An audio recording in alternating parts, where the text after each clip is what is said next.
Estamos começando mais um programa e na edição de hoje você assiste os principais destaques da segunda etapa da 59ª Assembleia dos Bispos. O prelado se reuniu no Santuário Nacional de Aparecida, em São Paulo. Você ainda acompanha uma entrevista com o irmão Diego Gomes, atual coordenador da Pastoral Carcerária de nossa Arquidiocese. Ele vai nos falar sobre os trabalhos realizados pela pastoral e a alegria da celebração do Jubileu de Ouro.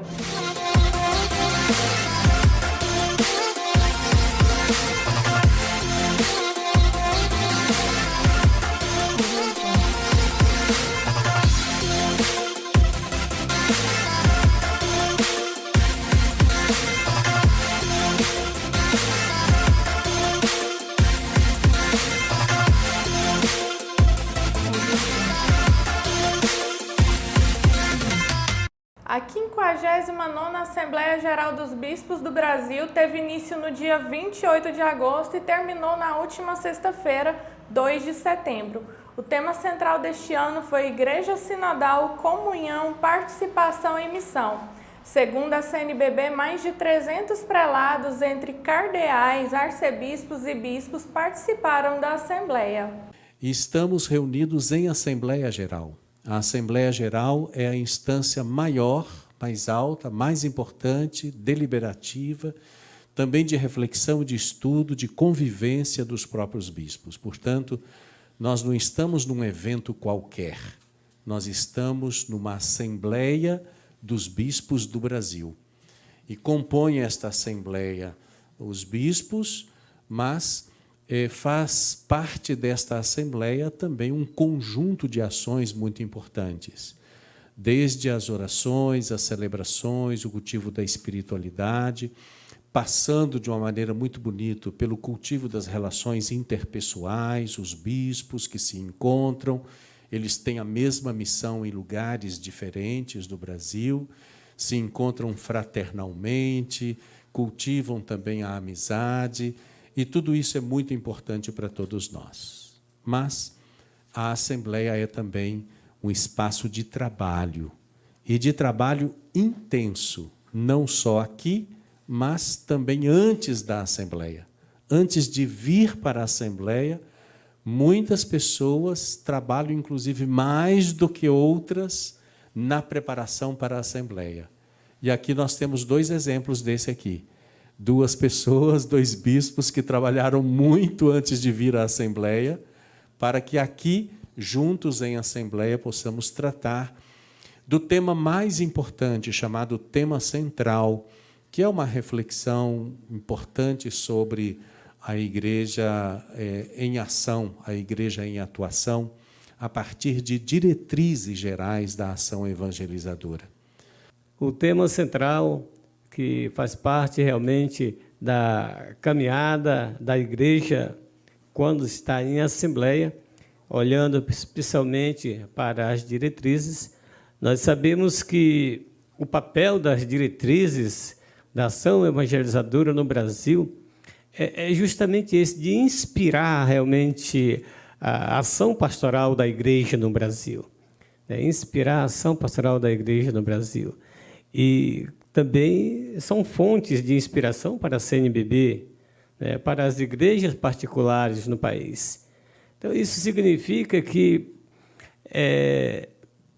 quando se trata de um tema central, é realmente algo que possa expressar a resposta aos desafios do momento que a igreja está vivendo. E hoje, nós sabemos que as atuais diretrizes, elas têm como proposta evangelizar o Brasil, nesse tempo atual, marcado por uma cultura urbana, anunciando a palavra de Deus, formando discípulos missionários de Jesus Cristo no mundo de hoje.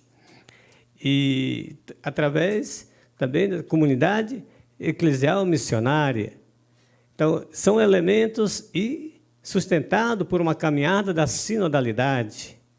Então, são elementos que compõem justamente o tema central da nossa 59ª Assembleia Geral, que é, como nós já ouvimos, a igreja sinodal, comunhão, participação e missão. A primeira etapa da Assembleia aconteceu de modo virtual em abril deste ano. Essa segunda etapa é presencial, principalmente devido à votação de documentos importantes para a Igreja no Brasil. Um dos temas abordados foi a atualização das diretrizes gerais da ação evangelizadora. As alterações são frutos de 3 anos de escuta e trabalho em comunhão. Acompanhe um trecho da fala de Dom Leomar, presidente da comissão do tema central da Assembleia. Como é que nós começamos o processo? Se a gente fala de sinodalidade, que é caminhar juntos, o ponto principal é escutar. Como é que a gente vai caminhar sem escutar o outro? Como é que a gente vai fazer alguma coisa sem perceber o que de fato está acontecendo? E vamos falar sério, nós na Igreja do Brasil temos que escutar mais as pessoas. Existe uma realidade, hoje vimos pela análise de conjuntura eclesial e social, que está na hora de nós escutar mais, acabar com a autorreferencialidade.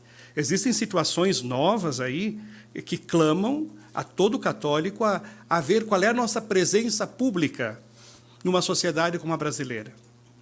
E diante disso, nós começamos perguntando para os bispos, como é que estavam as diretrizes? Porque não adiantava nós fazermos novas sem avaliar o que tínhamos já trabalhado. E o que já estava consolidado, forte, como experiência sinodal, e onde é que a gente não está ainda suficientemente forte. A partir daí, isso foi feito lá na Assembleia Virtual, né, que foi em abril, foi feita uma síntese.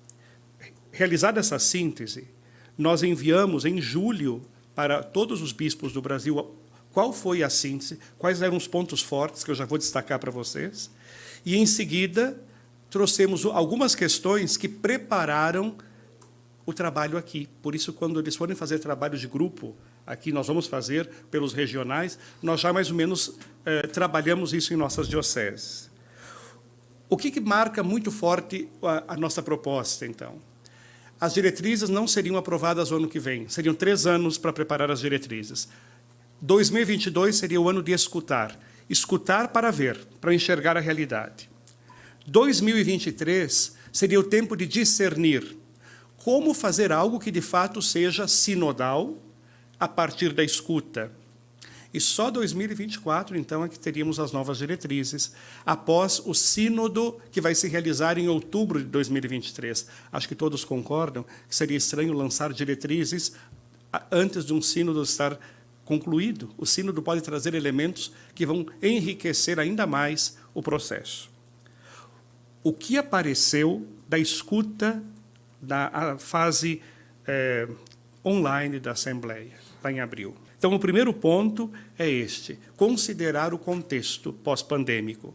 Segundo, o pontificado do Papa Francisco, que insiste numa conversão pastoral, numa mudança. Então, o Papa Francisco, na proposta de uma igreja em saída, é um outro referencial para elaborar as novas diretrizes. Ou, melhor, para ajustar as atuais diretrizes. Não resta dúvida que o processo do sínodo, porque o sínodo não é só um resultado, é um processo de escutar mais as pessoas. Os 15 anos do documento de Aparecida, isso é muito forte. Agora, também superar o clericalismo e lideranças centralizadoras nas paróquias, nas comunidades. Veja que não são desafios pequenos, são situações que, de fato, afetam o cotidiano de nossas comunidades. E o ponto principal, acho que quem acompanha a vida da igreja sabe que as diretrizes atuais falam de uma casa com 4 pilares. E nós percebemos que não é o caso de fortalecer cada pilar, mas a casa como um todo. Portanto, a partir de agora, na fala de Dom Altevita, a gente percebeu muito isso. Comunidade eclesial missionária, fortalecer o conceito de casa, de comunidade, de espaço de vida.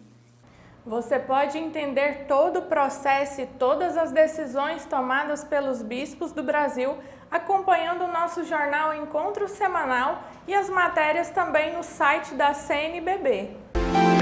Rezemos pelos aniversariantes desta semana. No dia 5 de setembro é aniversário do padre Gildevan Pinto Rocha e do padre José Hilton Bezerra de Souza. Dia 7 de setembro é dia dos padres Jefferson Nunes, João Luiz da Silva e o padre José Ailo Ferreira. Dia 8 comemora aniversário do diácono Pedro Francisco Daniel. No dia 9 é aniversário do padre Sérgio Ricardo Rezende. E no dia 10 comemoram o aniversário natalício o padre João Inácio Assis, padre Luiz Henrique Brandão de Figueiredo e o diácono Geraldo Mendes da Silva. Parabéns para todos os aniversariantes e também para você de casa que comemora mais um ano de vida nesta semana. Que o seu caminho seja repleto de alegria, de saúde e paz. E no próximo bloco você vai entender como está a situação da Igreja Católica na Nicarágua. Rapidinho a gente volta, não sai daí. Estamos de volta. No dia 1º de setembro, a Conferência Nacional dos Bispos do Brasil, por meio da Comissão Episcopal Pastoral para a Ação Missionária e Cooperação Intereclesial, realizou a Jornada de Oração e Missão pela Paz na Nicarágua. Essa ação faz parte do projeto Ajuda a Igreja que Sofre, que completa 2 anos de oração e missão voltado para a realidade de diferentes países. Acompanhe.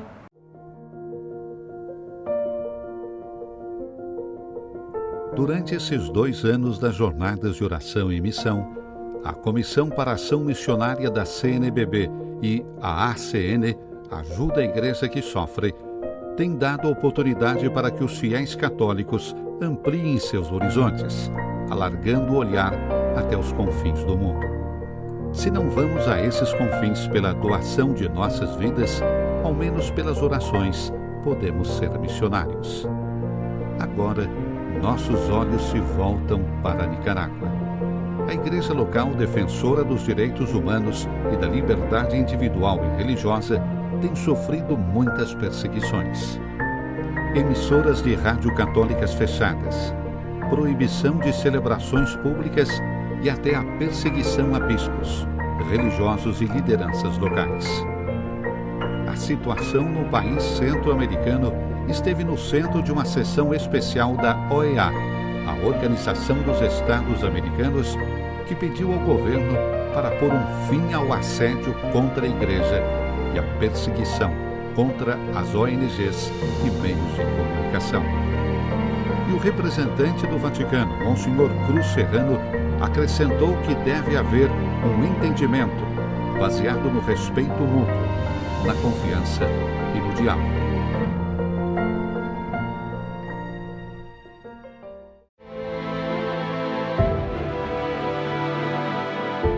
Cada día crece más en todo el mundo el no a la pena de muerte. Para la Iglesia esto es un signo de esperanza. Desde un punto de vista jurídico, no es necesaria. La sociedad puede reprimir eficazmente el crimen sin quitar definitivamente a quien lo cometió la posibilidad de redimirse. Siempre, en toda condena, debe haber una ventana de esperanza. La pena capital no ofrece justicia a la víctima, sino que fomenta la venganza y evita toda posibilidad de deshacer un posible error judicial. Por otro lado, moralmente la pena de muerte es inadecuada. Destruye el don más importante que hemos recibido, la vida.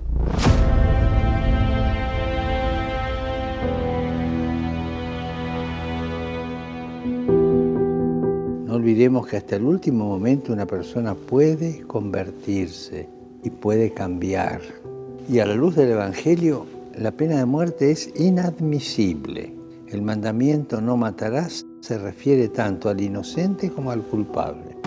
Por eso pido a todas las personas de buena voluntad que se movilicen para lograr la abolición de la pena de muerte en todo el mundo.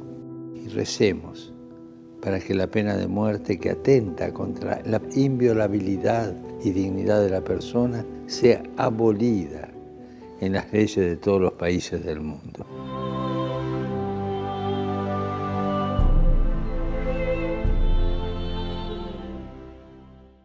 Com o objetivo de evangelizar e promover a dignidade humana, Por meio da presença da Igreja nos cárceres, a Pastoral Carcerária completa este ano 50 anos de existência. Assista agora um trecho da fala da irmã Petra, coordenadora nacional da Pastoral. O vídeo intitulado A Missão Profética da Pastoral Carcerária, disponível no YouTube, mostra um pouco da sua realidade. Aqui no Brasil, estamos ligadas à Conferência Nacional dos Bispos através da Comissão Ação Transformadora, juntas com muitos outros pastorais sociais. Em quase todas as dioceses, a Pastoral Carcerária atua e milhares de pessoas com muita fé e boa vontade assumem gratuitamente a missão nos cárceres, seguindo o exemplo de Jesus Cristo, que nos convida a visitar as pessoas presas. Eu estive preso e você me visitou. A missão da Pastoral Carcerária se baseia em duas balizas: a evangelização e a promoção da dignidade humana. A evangelização é a assistência religiosa propriamente dita, com celebrações, orações, partilhas bíblicas e partilha das experiências de Deus na nossa vida. No próximo bloco, você acompanha uma entrevista com o irmão Diego Gomes, coordenador arquidiocesano da Pastoral Carcerária. E ainda assiste o Café com Fé. A Fernanda Freitas vai nos trazer as notícias de nossa arquidiocese, do Brasil e do mundo. Não sai daí, a gente já volta. Estamos de volta. Acompanhe agora a entrevista com o irmão Diego Gomes, coordenador arquidiocesano da Pastoral Carcerária. Ele vai nos falar sobre o trabalho realizado aqui em nossa arquidiocese. E depois você assiste ao Café com Fé com a Fernanda Freitas.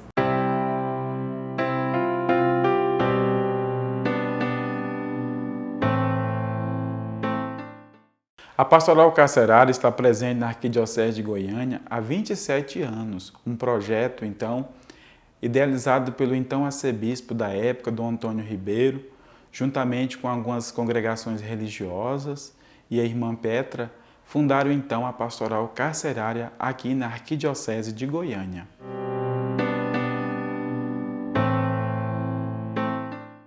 Atualmente, após a pandemia da Covid-19, nossas ações, nossos trabalhos estão um pouco limitados. Está apenas nas visitas aos familiares e alguns contatos à diretoria penitenciária e algumas pessoas que já esteve no sistema penitenciário que têm afeto com a pastoral. Mas em breve retornaremos às nossas visitas no Complexo Prisional de Aparecida de Goiânia, como também nos presídios e cadeias do interior que pertencem à Arquidiocese de Goiânia.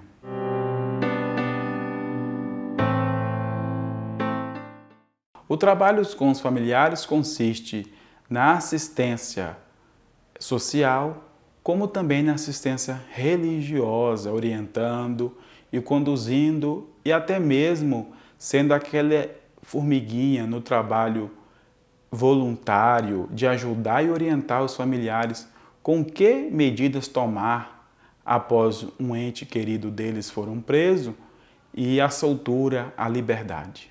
O nosso trabalho realizado, até uma dinâmica e espiritualidade da pastoral, era realizado na presença de Cristo e sua igreja no cárcere, por meio da visita, como o próprio Jesus nos ensina no Evangelho de Mateus 25. Estive preso, vieste me visitar. Então, o nosso trabalho era o trabalho das visitas dentro do complexo prisional. Nós íamos visitar, levar a palavra, a presença de Cristo e sua igreja, lá no cárcere. Com a pandemia, infelizmente, nós ficamos impossibilitados de realizarmos essas visitas presenciais.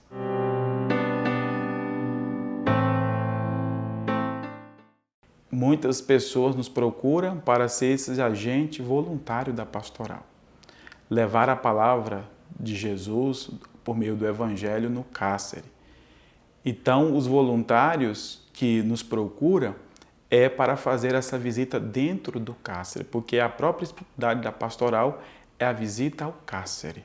Primeiro, as pessoas podem ajudar por meio da oração, orando pelas pessoas que se encontram privadas da liberdade, orando pelos agentes da pastoral e pode também nos ajudar, se sentir o chamado, o desejo de ser um agente da pastoral carcerária, pode nos procurar e tornar-se um voluntário, assim como eu sou voluntário e as demais pessoas que são voluntárias nesse trabalho tão bonito e desafiador na igreja local.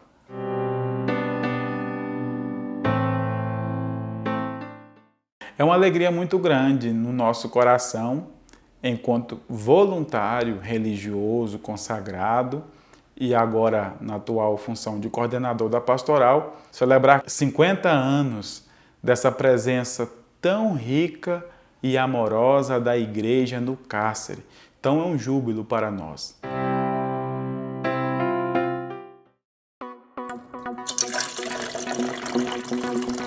Oi, gente, o Café com Fé está começando agora. Começou também setembro, que é o mês dedicado à Bíblia, um aprofundamento na palavra de Deus, que é fonte de vida e sinal de salvação. Vamos acompanhar agora as notícias e a agenda da nossa Igreja Católica, no mundo, no Brasil e aqui, da nossa Arquidiocese de Goiânia.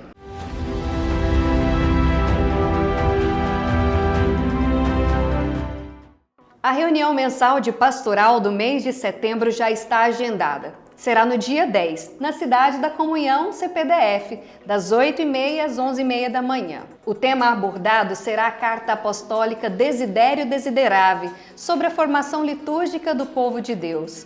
A assessoria será do Padre Mauro Francisco dos Santos, da Diocese de Goiás.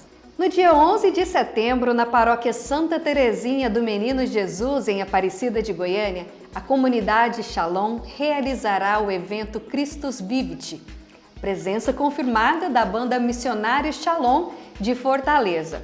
Pregação com o Padre Marcos Rogério e missa presidida pelo Padre Luiz Augusto. Com o tema Fraternidade e Educação, o Vicariato para Cultura e Educação da Arquidiocese de Goiânia promove no próximo dia 17 de setembro a 13ª Romaria da Educação Católica. A concentração será às 6h30 da manhã no Trevo Goiânia Trindade, próximo ao terminal do Padre Pelágio. Às 11h30 da manhã, nosso arcebispo Dom João Justino celebra missa no Santuário Basílica do Divino Pai Eterno, em Trindade.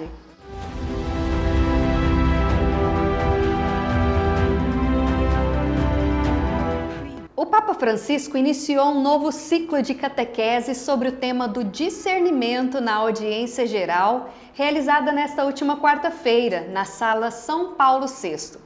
O Papa explicou que no Evangelho, Jesus fala do discernimento com imagens tiradas da vida comum.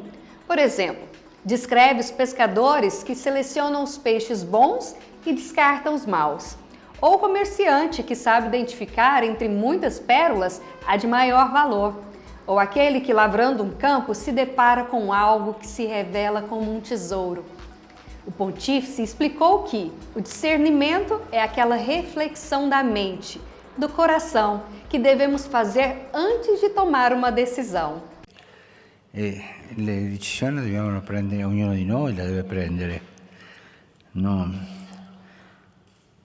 Non c'è uno che la prenda per noi. A un certo punto gli adulti liberi possiamo chiedere consiglio, pensare, ma la decisione è propria. Non si può dire ho preso questo perché ha deciso mio marito, ha deciso mia moglie, ha deciso mio fratello. No, tu devi decidere, ognuno di noi deve decidere. E per questo è importante saper discernere. Per decidere bene é necessário saber discernere. Então é isso, pessoal. O Café com Fé fica por aqui. Mas você sempre ligado em nossas mídias sociais para ficar por dentro de todas as novidades. Até a próxima. Tchau, gente! O nosso encontro semanal fica por aqui, mas continue conectado com a gente pelas redes sociais da Arquidiocese de Goiânia. Desejamos a todos vocês um bom fim de semana e até a próxima. Tchau.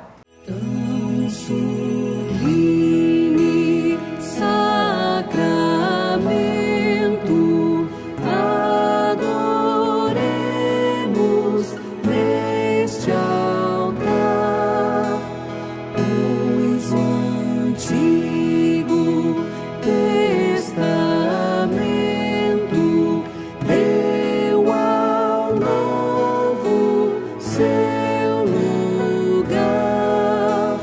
venha a fé, o suplemento.